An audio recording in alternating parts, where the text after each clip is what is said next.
I paddled out on my surfboard, only to find a mangled whale carcass lurking beneath the surface. In a split second, a massive shark lunged from the depths, slamming into me and snapping my leg. I was only 200 meters from shore, but suddenly, this stretch of ocean turned into an inescapable cage. The shark circled back for another strike.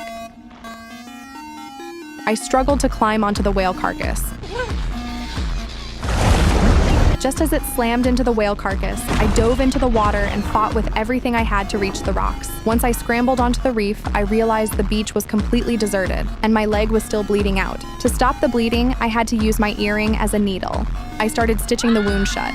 Then, I took off my jacket to wrap the injury. I woke up in the middle of the night, shivering from the cold. I tore one of the sleeves off my jacket. I pulled it over the wound to keep it covered. Then I put the rest of the jacket back on. Exhaustion finally took over, and I passed out. I didn't wake up until the tide began to recede. A small crab crawled onto me. I crushed it in my hand and forced myself to eat it, and immediately I threw it all back up. That's when I spotted the surfboard, just a short distance away. I started swimming toward it as hard as I could, but then the shark appeared again. I had no choice but to scramble back onto the reef. Just as I was hitting rock bottom, completely hopeless, I suddenly noticed a man down on the beach.